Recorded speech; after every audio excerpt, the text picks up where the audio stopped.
Hello दोस्तों, good afternoon. कैसे हैं आप लोग?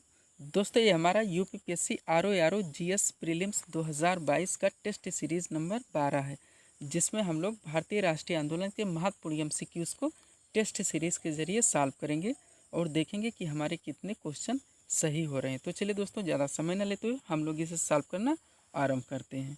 दोस्तों, हमारा पहला क्वेश्चन है, निम्नलिखित में से कौन सा युग्म सुमेलित नहीं है, ये हमें बताना है। दोस्तों, क्वेश्चन नंबर 1 में 4 विकल्प हैं दोस्तों, उनसे रिलेटेड चीज़ें दी गई हैं, बताने हैं कौन सी चीज़ें इसमें गलत हैं। दोस्तों, मैं आपसे बार बार बोलता हूं कि आप क्वेश्चंस को पूरा पढ़ने की कोशिश कीजिए, क्योंकि लास्ट में दिया जाता है सत्य बताने या सत्य बताने, जो कि हाईलाइट नहीं किया जाता है, और क्वेश्चन पूरा न पढ़ने से हमसे चीज़ें गलत हो जाती हैं।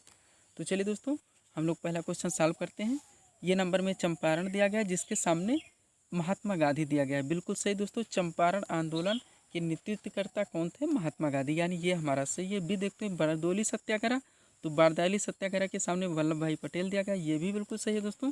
इन बारदोली सत्याग्रह से संबंधित नेता कौन थे? वल्लभ भाई पटेल। सी है दोस्तों, किसान सत्याग्रह, जिसके सामने स्वामी सहजानंद दिया गया, जो कि गलत है दोस्तों। किसान सत्याग्रह भी आप जानते हैं कि ये महात्मा गांधी से ही रिलेटेड है, चंपारण से। तो यहाँ पे हमारा विकल्प नंबर सी गलत हो रहा है दोस्तों। डी नंबर देखेंगे, व्यक्तिगत सत्याग्रह, जिसके सामने विनोबा भावे दिया गया, ये भी बिल्कुल सही दोस्तों, यानी ये बी और डी विकल्प हमारे सही है।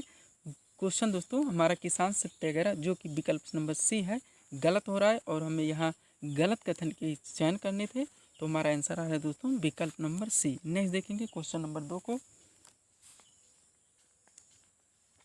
क्वेश्चन नंबर 2 है हमारा, 1857 ईस्वी के विद्रोह का तात्कालिक कारण क्या था? दोस्तों, 1857 में जो विद्रोह हुआ था, उसके तात्कालिक कारण हमें बताने हैं। तो हम लोगों ने पढ़ा भी दोस्तों कि मेरठ से शुरू हुआ था 1857 ईस्वी का विद्रोह, जिसमें मंगल पांडे नामक व्यक्ति से दोस्तों ये घटना घटित हुई थी।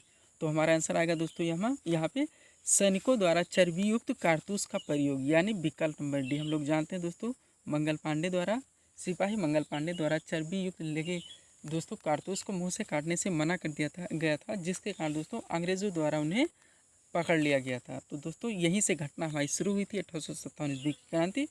तो हमारा आंसर होगा दोस्तों यहाँ पे विकल्प नंबर डी, सैनिकों द्वारा चर्बी युक्त कारतूस का प्रयोग। नेक्स्ट देखेंगे क्वेश्चन नंबर 3 को। क्वेश्चन नंबर 3 है हमारा, अभिनव भारती नामक क्रांतिकारी संगठन की स्थापना किसने की थी? यह हमें बताना है दोस्तों। अभिनव भारती, आप लोग भी गेस कीजिए दोस्तों कि आंसर हमारा क्या होगा। तो यहाँ पे हमारा आंसर होगा विकल्प number C, BD Savarkar. Next देखेंगे क्वेश्चन नंबर 4 को। एक मिनट दोस्तों, क्वेश्चन नंबर 4 है हमारा,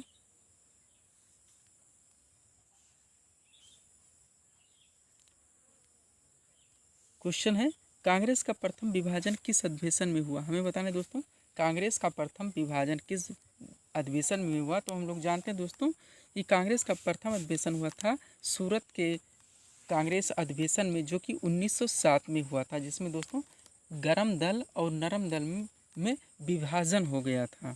तो हमारा आंसर आएगा यहाँ पे विकल्प नंबर सी, कांग्रेस के सूरत अधिवेशन में जो 1907 में हुआ था, उसमें दोस्तों कांग्रेस का गरम दल व नरम दल में विभाजन हुआ था। नेक्स्ट देखेंगे 5 नंबर क्वेश्चन। क्वेश्चन है, स्वराज्य मेरा जन्म सिद्ध अधिकार है। क्वेश्चन नंबर 5 है, स्वराज्य मेरा जन्म सिद्ध अधिकार है, यह प्रसिद्ध उक्ति किसकी है? तो किसका दोस्तों? नारा स्वराज्य मेरा जन्म सिद्ध अधिकार है, बाल गंगाधर तिलक का, यानी हमारा आंसर होगा यहाँ पे विकल्प नंबर बी। नेक्स्ट देखेंगे 6 नंबर क्वेश्चन। 6 नंबर क्वेश्चन है, मोपला विद्रोह। मोपला विद्रोह दोस्तों जो 1921 में हुआ था, कहाँ हुआ था ये हमें बताना है दोस्तों। तो हमारे विकल्प 2 तरह से मिलते हैं, कहीं कहीं पर मालाबार तट मिलता है, कहीं कहीं पर केरल मिलता है। तो हमारा आंसर होगा दोस्तों केरल, केरल में ही मालाबार तट पड़ता है, ये चीज़ आप ध्यान दीजिएगा दोस्तों। तो विकल्प कैसे भी दिए जा सकते हैं। नेक्स्ट देखेंगे 7 नंबर क्वेश्चन। क्वेश्चन है, स्वतंत्र भारत के प्रथम भारतीय गवर्नर जनरल। स्वतंत्र भारत के प्रथम भारतीय गवर्नर जनरल बताने हैं दोस्तों, तो कौन से थे? और यहाँ से ऐसा भी पूछा जाता है दोस्तों, स्वतंत्र भारत के प्रथम व अंतिम भारतीय गवर्नर जनरल, क्योंकि दोस्तों ये प्रथम भी और अंतिम है, इसके बाद गवर्नर जनरल का पद समाप्त कर दिया गया था। तो हमारा आंसर यहाँ पे आएगा सी, आचार्य गोपालाचारी, यानी चक्रवर्ती राज गोपालाचारी, विकल्प नंबर सी। नेक्स्ट देखेंगे 8 नंबर क्वेश्चन। 8 नंबर क्वेश्चन है हमारा, पूना समझौता 1923। पूना समझौता 1923 किन के मध्य हुआ था, ये हमें बताना है। 8 नंबर क्वेश्चन में तो किसके बीच हुआ था दोस्तों? गांधी और अंबेडकर के बीच में, यानी विकल्प नंबर सी। नेक्स्ट देखेंगे हम लोग दोस्तों क्वेश्चन नंबर 9 है गोलमेज सम्मेलन कहाँ आयोजित किए गए थे। हम लोग जानते हैं दोस्तों 1930, 1931, 1932 में 3 गोलमेज सम्मेलन हुए थे। तो ये कहाँ पे आयोजित किए गए थे? लंदन में, यानी हमारा आंसर होगा विकल्प नंबर डी, लंदन में। नेक्स्ट देखेंगे 10 नंबर क्वेश्चन है दोस्तों बारदोली सत्याग्रह 1928 से संबंधित नेता। दोस्तों वही जो कोर्ट में दिया गया था, यहाँ डायरेक्ट क्वेश्चन है। तो हम लोगों ने आंसर क्या पढ़ा था? वल्लभ भाई पटेल, यानी हमारा आंसर होगा विकल्प नंबर बी। और दोस्तों ये क्वेश्चन यहाँ से और बन जाता है, इसीलिए मैंने इस क्वेश्चन को यहाँ पे एक और डाल दिया है कि यहीं से दोस्तों इनको सरदार की उपाधि मिली थी, जो कि यहाँ के बारदोली के यानी महिलाओं ने दी थी। नेक्स्ट देखेंगे 11 नंबर क्वेश्चन। सब्सक्राइब करें दोस्तों हमारे चैनल शिव कृपा क्लासेस को इसी तरह के वीडियोज़ के लिए। चलिए क्वेश्चन देखते हैं।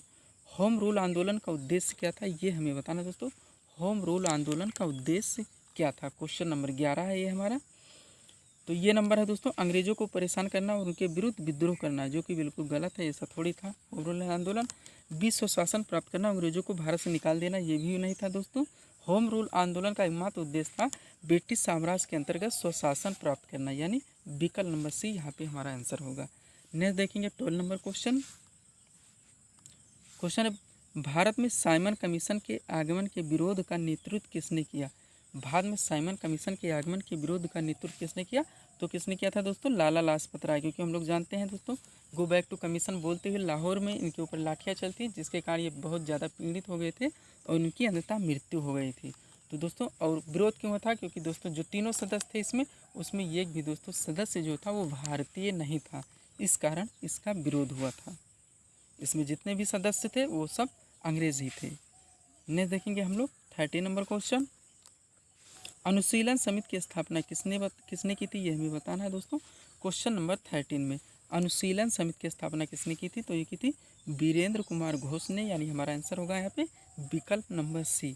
नेक्स्ट देखेंगे 14 नंबर क्वेश्चन है बंगाल का विभाजन हुआ, ये हमें बताना है कब हुआ था दोस्तों। तो था 15 अगस्त 1905। 15 अगस्त 1905। यहाँ से 2 तरह के क्वेश्चन बनते हैं दोस्तों, आप कंफ्यूज मत होइएगा। ये पूछा जा रहा बंगाल का विभाजन हुआ या बंगाल विभाजन का घोषणा कब हुआ? तो होता है दोस्तों यही आंसर आएगा 15 अगस्त 1905। नेक्स्ट जो दूसरा क्वेश्चन यहाँ से बनता है दोस्तों, बंगाल का विभाजन जो हुआ वो लागू कब हुआ? लागू पूछाता है तब आएगा दोस्तों आपका 16 अक्टूबर 1905, यानी घोषणा होना अलग बात है और लागू होना दूसरी बात है। तो घोषणा होना 15 अगस्त 1905 और लागू होना 16 अक्टूबर 1905, और इसी के विरोध में दोस्तों स्वदेशी आंदोलन चलाया गया था।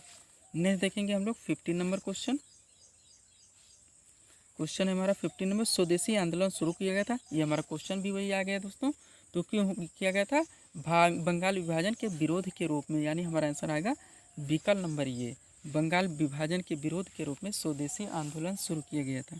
नेक्स्ट देखेंगे 16 नंबर क्वेश्चन है महात्मा गांधी ने भारत में सत्याग्रह का सर्वप्रथम प्रयोग किया है, कहाँ किया था, ये हमें बताना दोस्तों। तो हम लोग जानते हैं साउथ अफ्रीका से आने के बाद पहली बार दोस्तों महात्मा गांधी जी ने चंपारण में 1917 में अपना प्रथम सत्याग्रह आंदोलन किया था, जो कि एक सफल आंदोलन था, यानी हमारा आंसर होगा यहाँ पे विकल्प नंबर ये। नेक्स्ट देखेंगे 17 नंबर क्वेश्चन। किस अधिनियम को काला कानून की संज्ञा दी गई दोस्तों, ये हमें बताना है। काला कानून किसको कहा गया? तो कहा गया था रालेक्ट एक्ट को। रालेक्ट एक्ट को आप लोग जानते हैं बिना अपील, बिना वकील और बिना दलील संदेह के आधार पर आदमी को पकड़ लेना, एक कानून था दोस्तों अंग्रेज़ों का। तो इसी कारण इसको काला कानून की संज्ञा दी गई। और इसी के बाद दोस्तों आप लोग जानते हैं इससे जलियांवाला बाग को कांड जुड़ा हुआ है, जो इसके विरोध में एक शांति सभा का स्थापना की गई थी, जिसमें जनरल डायर ने दोस्तों बिना पूर्व सूचना के गोली चलाने का अंग्रेज़ों को आदेश दे दिया था। नेक्स्ट देखेंगे हम लोग 18 नंबर क्वेश्चन है फॉरवर्ड ब्लॉक की स्थापना किसने की? वेरी वेरी इंपॉर्टेंट क्वेश्चन दोस्तों, इसका आंसर होगा सुभाष चंद्र बोस। बिल्कुल इंपॉर्टेंट क्वेश्चन दोस्तों, इजी क्वेश्चन हम लोग बार बार पढ़ते चलें। फॉरवर्ड ब्लॉक की स्थापना सुभाष चंद्र बोस ने की थी। नेक्स्ट देखेंगे 19 नंबर क्वेश्चन है सीमांत गांधी के नाम से जाने जाते हैं। तो सीमांत गांधी के नाम से कौन जाने जाते हैं? खान अब्दुल गफ्फार खान, यानी विकल्प नंबर ये यहाँ पे हमारा आंसर होगा। सीमांत गांधी के नाम से खान अब्दुल गफ्फार खान। और इस सीरीज़ का अगला क्वेश्चन और लास्ट क्वेश्चन दोस्तों 20 नंबर क्वेश्चन हम लोग देखेंगे। अखिल भारतीय किसान सभा 1936 जिसकी स्थापना हुई थी दोस्तों 1936 में, उसके संस्थापक कौन है, ये हमें बताना है। क्वेश्चन नंबर 20 में। तो हमारा आंसर होगा दोस्तों यहाँ पे स्वामी सहजानंद सरस्वती, यानी विकल्प नंबर ये। अखिल भारतीय किसान सभा जिसकी स्थापना 1936 में हुई थी, उसके दोस्तों कौन थे संस्थापक? स्वामी सहजानंद सरस्वती। तो इस तरह से दोस्तों हम लोगों ने 20 महत्वपूर्ण एमसीक्यूज़ को जो भारतीय राष्ट्रीय आंदोलन से थे, यहाँ पे हम लोगों ने दोस्तों टेस्ट सीरीज़ के जरिए सॉल्व किया है और देखे भी हैं दोस्तों कि हमारे कितने क्वेश्चन यहाँ से सही हो रहे हैं। तो दोस्तों इसी तरह के वीडियोस के लिए आप हमारे चैनल श्री कृपा क्लासेस को सब्सक्राइब करें, शेयर करें, लाइक करें। तो मिलते हैं दोस्तों अपने अगले टेस्ट सीरीज़ के साथ। Thanks for watching.